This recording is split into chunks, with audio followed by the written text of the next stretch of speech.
The grand ballroom of the Winterbrook Hotel sparkled with Christmas decorations, crystal chandeliers casting a warm glow over the gathered guests. Emma Richardson, the bride, stood in her designer wedding gown that cost more than most people's yearly salary, her perfectly manicured fingers gripping a champagne flute as she surveyed her lavish wedding reception with growing disdain. Her new husband, Marcus Chen, stood quietly beside her in his modest suit, the best he could afford on a teacher's salary. The contrast between them was stark, her from old money, him from a humble background. They had met when she enrolled in his creative writing class at the community college, a course she'd taken on a whim while managing her family's real estate empire. "Darling," Emma's voice dripped with barely concealed contempt as she turned to Marcus, loud enough for nearby guests to hear. "Couldn't you have at least rented a better suit? This is the Winterbrook, not some public school classroom." Marcus felt the sting of her words, but maintained his dignity. Several guests shifted uncomfortably, pretending not to hear. The wedding had been Emma's show from the start, her family's money, her choices, her rules. She'd even insisted on paying for everything, making it clear that Marcus couldn't possibly contribute meaningfully to their wedding. "I thought we agreed that what matters is our love, not material things," Marcus replied quietly, thinking back to their early days when Emma had seemed so different, so genuine in her affection. Emma laughed, the sound sharp and cruel in the elegant space. "Love. Please, Marcus, look around you. This is my world. These people," she gestured to the wealthy guests in their designer outfits, "are my world. You're just a phase I'm already regretting." The nearby guests gasped. Marcus stood perfectly still, his expression unchanging as Emma continued her tirade. "You know what? I don't even know why I went through with this. Was it guilt? Rebellion against Daddy? Because clearly you don't belong here. Look at you. You can't even afford a proper suit for our wedding." Marcus finally turned to face her fully, his calm demeanor a stark contrast to her agitation. "Are you finished?" Emma blinked, thrown off by his composure. "What?" "I asked if you're finished humiliating yourself in front of our guests." "Humiliating myself," Emma sputtered. "I'm not the one who—" Marcus raised his hand gently, silencing her. "You know, Emma, when I first met you in my creative writing class, you wrote a beautiful essay about your grandmother's antique ring. Not because it was valuable, but because it represented her sacrifice and love.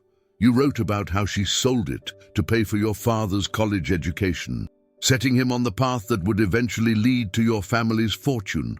Emma's face paled slightly as Marcus continued, his voice carrying clearly in the now silent ballroom. "You wrote about how that story taught you that true worth isn't in what we own, but in what we're willing to give up for love. Those words moved me to tears. That's the woman I fell in love with, not this person who measures human worth by the price tag on their clothes." He reached into his jacket pocket and pulled out an envelope. "This is my wedding gift to you. I've been saving for 2 years to afford it." Emma took the envelope with trembling hands. Inside was a vintage gold ring, identical to the one from her grandmother's story. With it was a note. "Found at Davidson's antique shop. Your grandmother sold it there 40 years ago. The owner's son still had the original receipt." Tears welled in Emma's eyes as she recognized the delicate engravings, the small chip on the band that she'd only known from photographs. Her fingers closed around it as the weight of her behavior crashed down on her. "How did you?" she whispered. "It took months of searching through old records, visiting every antique shop in 3 states. I wanted to remind you of who you really are. Emma, not this person who measures love in dollar signs, but the woman who understood that true value lies in sacrifice and dedication." The ballroom remained silent as Emma stared at the ring, tears now flowing freely down her cheeks. The expensive engagement ring, on her other hand, suddenly felt cold and meaningless in comparison. "I've watched you change over the past year," Marcus continued softly. "The closer we got to the wedding, the more you seemed to forget what drew us together in the first place. You became so focused on appearances, on impressing people who measure worth by bank accounts, that you lost sight of yourself. Emma looked up at him, mascara streaking down her face.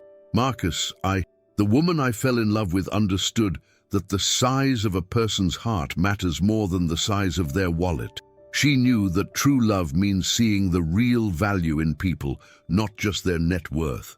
He gently took her hand. That woman is still in there.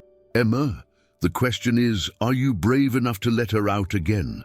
The silence in the ballroom was deafening. Guests watched, transfixed, as Emma looked down at the ring that represented everything she'd forgotten about herself. In that moment, she saw herself through their eyes, through Marcus's eyes, and felt shame wash over her. "I'm so sorry," she whispered, her voice breaking. "I've been horrible. To you, to everyone. I forgot who I was, who we are." Marcus squeezed her hand gently. "The beautiful thing about love, real love, is that it gives us second chances. The question is, what will you do with yours?" Emma looked around the ballroom, at all the expensive decorations and elaborate displays that suddenly seemed so hollow. Then she looked at Marcus, really looked at him, seeing past the modest suit to the man who had spent 2 years searching for a priceless piece of her family's history just to remind her of her true self. She slipped off her expensive engagement ring and replaced it with her grandmother's ring. "I choose love," she said firmly, loud enough for everyone to hear. "I choose you, Marcus, not because of what you can or can't afford, but because you saw the real me, even when I forgot who that was."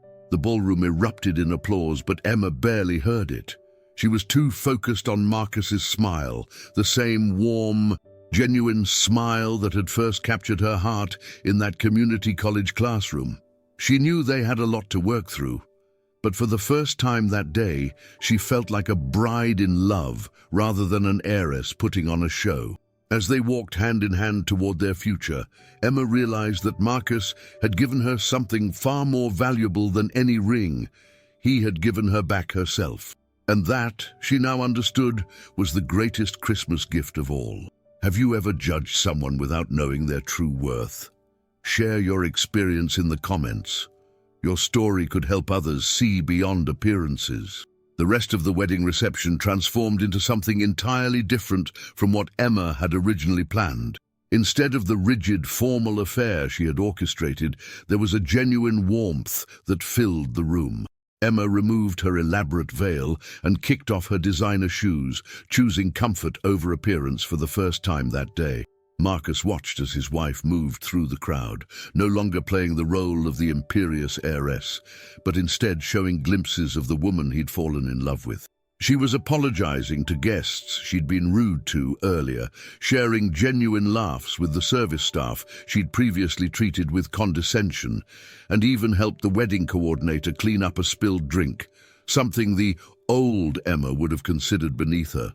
"I can't believe you found Grandma Rose's ring," she said later, as they swayed together during their first dance.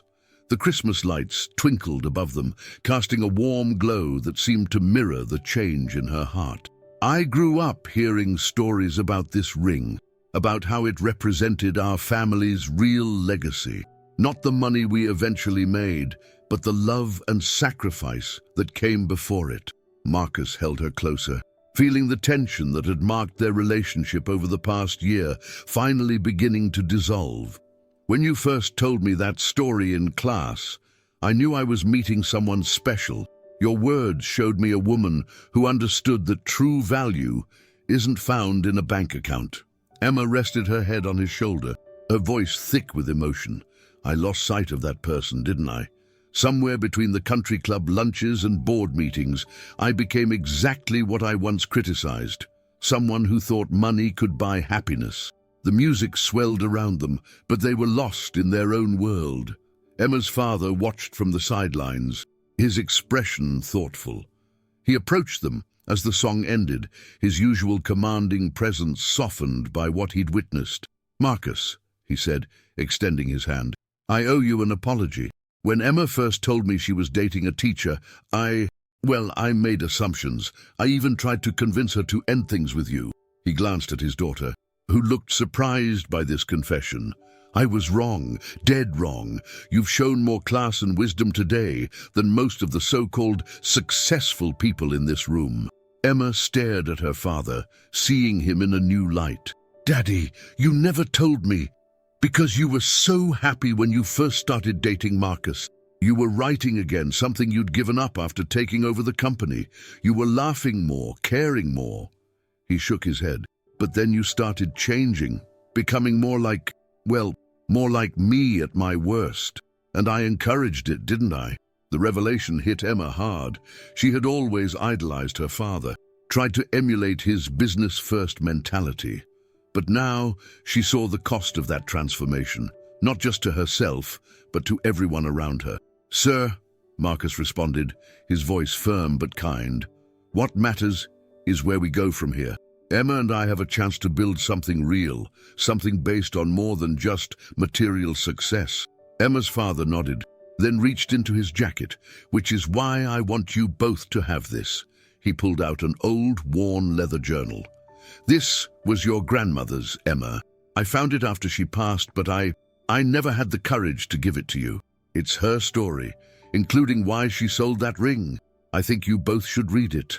As Emma took the journal with trembling hands, her father continued, she wrote about love, sacrifice, and what really matters in life, all the lessons I forgot to teach you because I was too busy building an empire.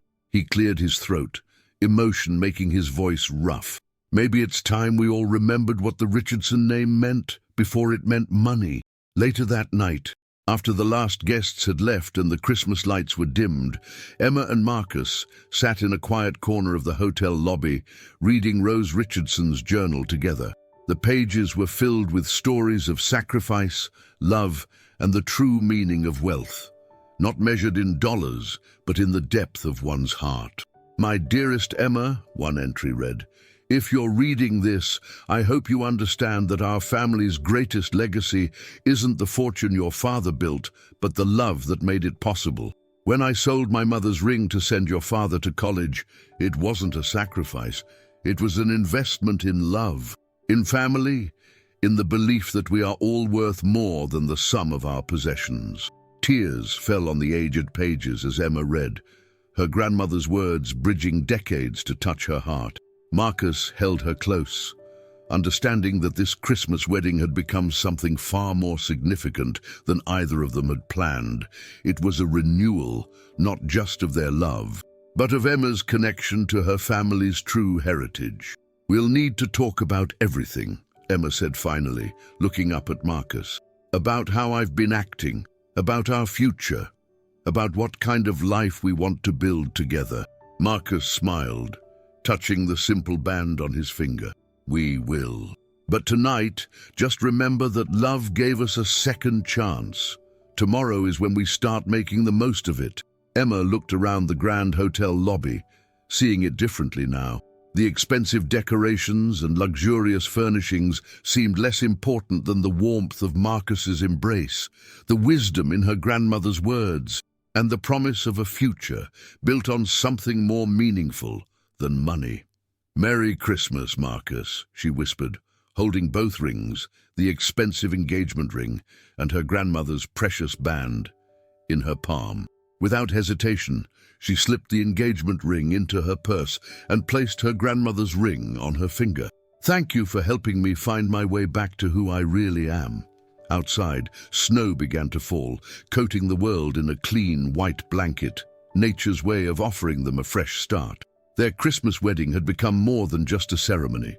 It was the beginning of a journey back to what truly mattered, guided by the wisdom of the past and the promise of a love strong enough to overcome pride, prejudice, and the allure of material wealth. Grandma Rose's journal held invaluable life lessons. What family wisdom has changed your life? Give it a like if you have a family story that taught you the true value of things. The days following the wedding revealed that real change doesn't happen overnight. Even when sparked by powerful moments of revelation, Emma and Marcus chose to postpone their planned luxury honeymoon in the Maldives, instead opting to stay in Marcus's modest apartment while they figured out their new direction together. The transition wasn't easy for Emma. On their first morning as husband and wife, she stood in Marcus's small kitchen, staring at the worn countertops and basic appliances. The space was barely a quarter of the size of her former apartment's kitchen, and for a moment, panic seized her chest. "Everything okay?" Marcus asked, coming up behind her with 2 mugs of coffee, served in mismatched cups. Not the fine china she was accustomed to. Emma took a deep breath, remembering her grandmother's journal. "It's different," she admitted honestly. "But different doesn't mean bad, right?" Marcus smiled, understanding the effort behind those words. "You know, we don't have to stay here forever.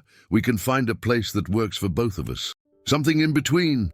"No," Emma said firmly, taking the coffee. "I need this. I need to understand the life I've been looking down on. The life you've built with dedication and hard work."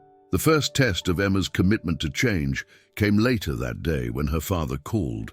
The board of Richardson Real Estate was meeting to discuss their latest development project, a plan to convert an old community center into luxury condominiums.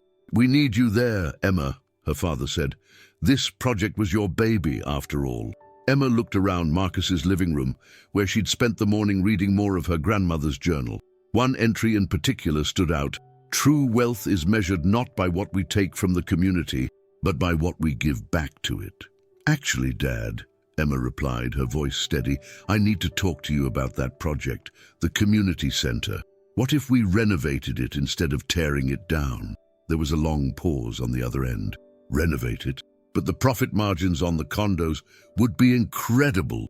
"Yes," Emma interrupted, "but that center serves hundreds of families. It offers after-school programs, adult education classes." She glanced at Marcus, who was grading papers at his desk. "That's where Marcus volunteers, teaching literacy classes to adults trying to earn their GEDs. Another pause. "Longer this time. You're serious about this, aren't you?" "I am. Grandmother's journal. It's made me think about what we could do with our resources, besides just making more money." She wrote about building community, about using privilege to lift others up instead of pushing them out. The silence that followed was heavy with possibility. Finally, her father spoke, his voice thoughtful. "Come to the meeting, bring the alternative proposal. Let's see what we can do." As Emma hung up, Marcus looked up from his grading. "You don't have to change everything about your life, you know. Your business acumen, your drive, those aren't bad things." Emma walked over and perched on the edge of his desk, picking up one of the essays he was grading. It was from a single mother, writing about her dreams of becoming a nurse. "I'm not changing everything," she said softly. "I'm just changing the way I use what I have, like grandmother did with her ring." The next few weeks brought more challenges. Emma's socialite friends couldn't understand why she'd moved to a questionable neighborhood, or why she was suggesting they hold their weekly lunches at local cafes instead of exclusive clubs. Some stopped calling altogether, but new friendships began to form.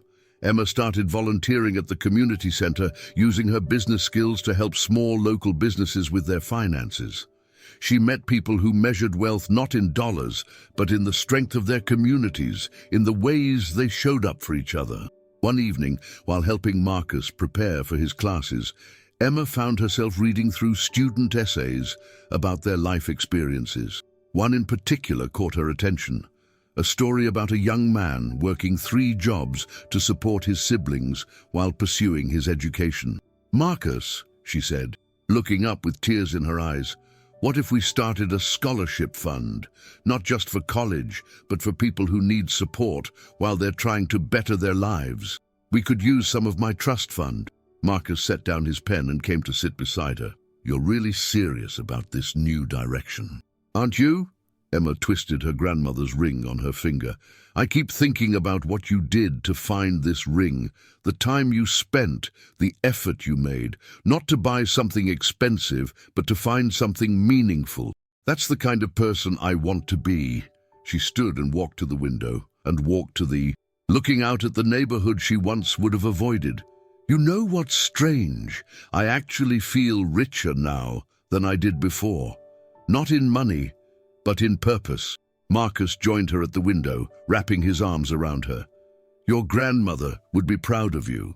Sometimes I wonder if she orchestrated all of this somehow," Emma mused. "Writing that journal, knowing someday I'd need those words.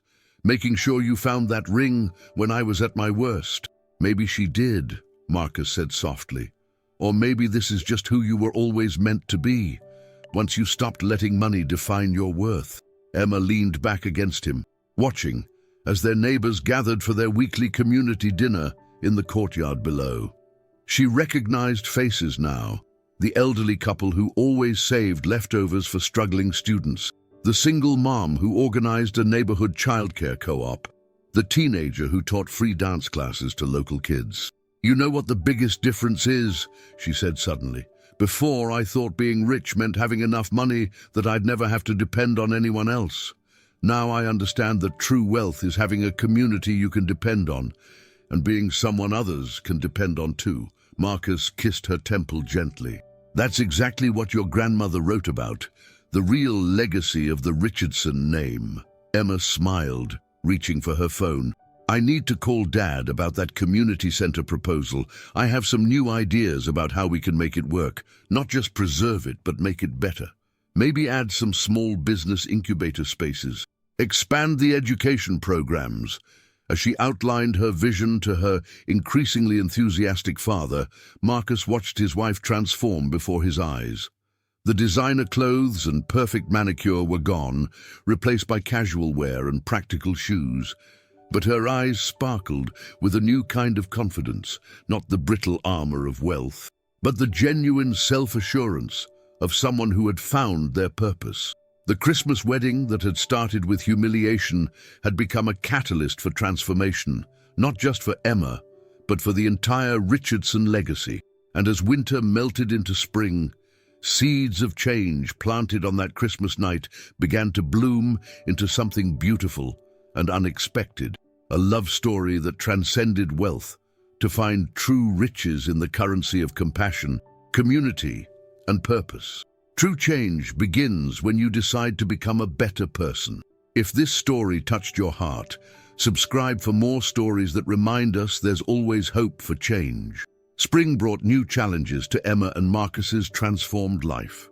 The Richardson Real Estate Board meeting about the community center proposal loomed ahead, and Emma spent countless nights at Marcus's small dining table, surrounded by papers and spreadsheets, determined to prove that social responsibility and business success could coexist.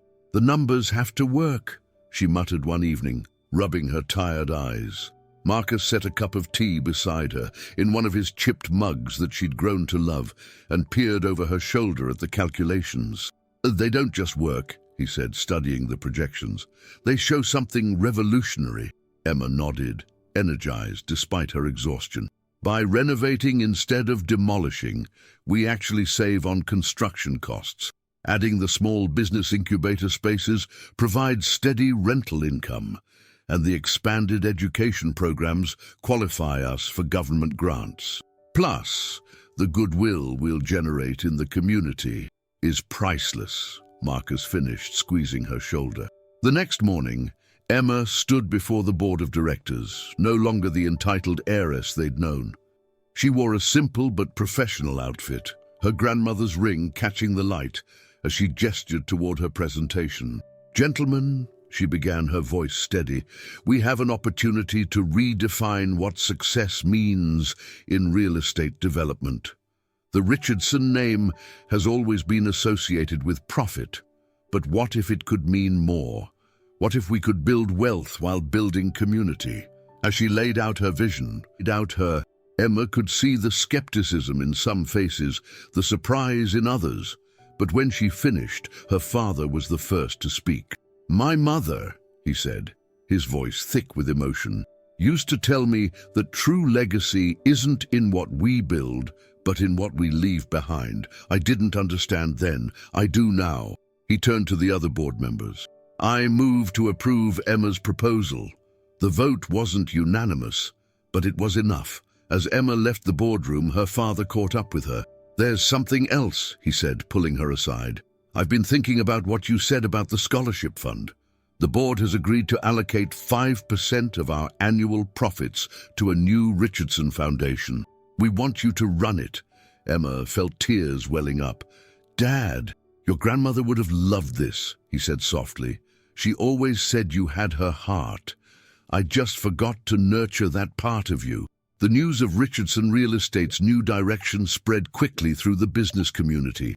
Some critics called it naive philanthropy, but others saw it as innovative corporate responsibility. Emma found herself fielding calls from other companies interested in similar initiatives, but not everyone was supportive of the changes. One evening, at a crucial fundraising event for the community center, Emma overheard a conversation that made her blood run cold. "It's that teacher husband of hers," one of her mother's friends whispered. "He's turned her into some kind of bleeding heart socialist. The old Emma knew the value of $1. I hear they're living in his apartment," another added, "in that neighborhood. Can you imagine? A Richardson living like a common person." Emma felt her face flush with anger, but before she could speak, her mother's voice cut through the gossip. "Actually," Patricia Richardson said coolly, "I can imagine it. My daughter has discovered what my mother-in-law tried to teach us all, that true class has nothing to do with money and everything to do with character." The gossiping women fell silent. Embarrassed to be caught by the family matriarch, Emma felt a surge of love for her mother, who'd been surprisingly supportive of her transformation. Later that night, as Emma recounted the incident to Marcus, she found herself laughing. "You know what's funny? 6 months ago, I probably would have been one of those women, judging someone for choosing a simpler life. And now?" Marcus asked, pulling her close. "Now I understand that I was the poor one then. Poor in spirit, poor in understanding what really matters." She touched her grandmother's ring.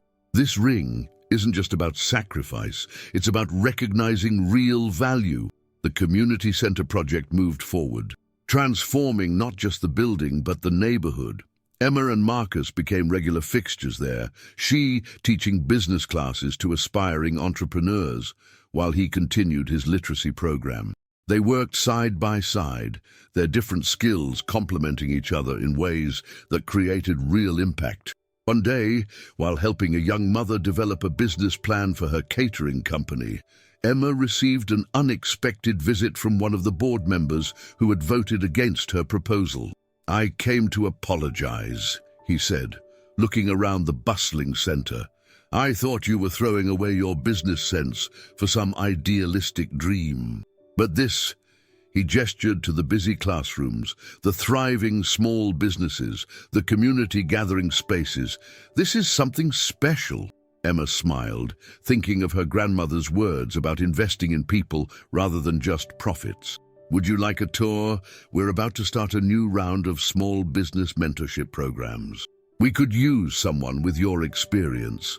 The transformation of the community center became a model for responsible development, attracting attention from urban planners and businesses across the country.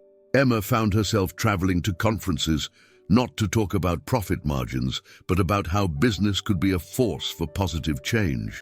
Sometimes the harshest criticism comes from those who should support us.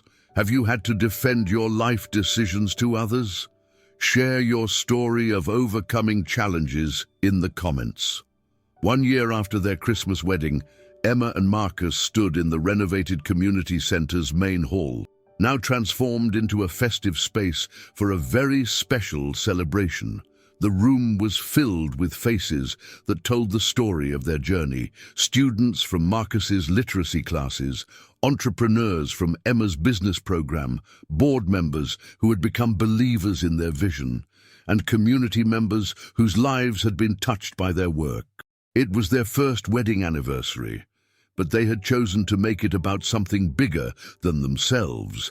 The Richardson Foundation was launching a new initiative inspired by Emma's grandmother's journal, the Rose Richardson Legacy Program, designed to help families facing critical crossroads. Just as Rose's ring had once funded a pivotal moment in their family's history, Emma, dressed in a simple but elegant dress, stood at the podium, her grandmother's ring catching the Christmas lights. A year ago, I stood in a grand ballroom, thinking I had everything figured out. I measured worth in dollars and status, and I nearly lost something priceless in the process. She looked at Marcus with tears in her eyes. I nearly lost love, not just the love of my husband, but the love for who I truly was, meant to be. She opened her grandmother's journal, now worn from constant reading. My grandmother wrote, "True wealth isn't what you have, but what you give. It's not the power to stand above others, but the strength to lift them up." I didn't understand that until Marcus taught me, not just through his words, but through his actions. Marcus joined her at the podium, and Emma continued, her voice strong with conviction. This past year has taught me that real change, the kind that matters, starts in the heart. It's not about grand gestures or public declarations. It's about the daily choice to be better, to see beyond ourselves, to recognize the dignity and worth in every person we meet. The room was silent, captivated by the authenticity in her words. Emma's father sat in the front row, nodding with pride, not the old pride of wealth and status, but a deeper pride in the woman his daughter had become.